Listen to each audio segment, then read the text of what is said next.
சென்னை கோயம்பேடு பேருந்து நிலையத்தில் வெளியூர் செல்வதற்கு நேற்றிரவு போதிய பேருந்துகள் கிடைக்காமல் பயணிகள் தவிப்புக்கு ஆளாகினர்.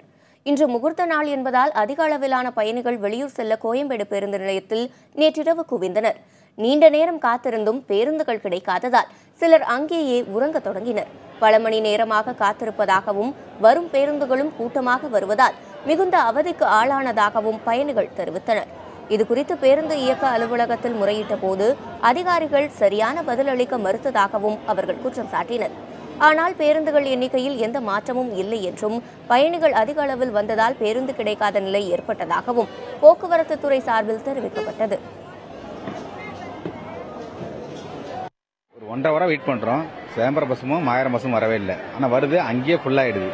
எங்க நம்ம ரவுண்டா ஃபுல் ஆயிடுது. இங்க வந்து குழந்தை கூட்டம் வச்சு தவிச்சுட்டு இருக்கோம். அது என்ன காரணம் ஏதுன்னு தெரியல. ஆனா ரிப்போர்ட் பண்ணாலும் போனா அவங்க ரெஸ்பான்ஸ் எடுக்க மாட்டாங்க. எங்க நம்ம ஹெட் ஆபீஸ்ல வருங்க, பஸ் வரும், 1 மணிக்கு மேல வரும், 12 மணிக்கு மேல வரும் அப்படிங்கிறாங்க. அந்த பக்கம் அங்கேயே எல்லாம் ஏறி ஃபுல்லாவே பஸ் வருது. என்ன பண்ண முடியும்? யாராலும் ஒருத்தர் பண்ண முடியாது, ஃபேமிலியில இருக்க முடியாது.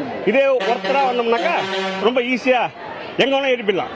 குடும்பத்தோட வர்றவங்களுக்கு இந்த போர்டை வந்து அங்கேயே மாத்தாம இங்க வந்து பஸ் ஸ்டாண்ட் உள்ள வந்து எங்க போறோன்றதை மாத்தினாக்கா எல்லாருக்கும் சௌரியமா இருக்கும்.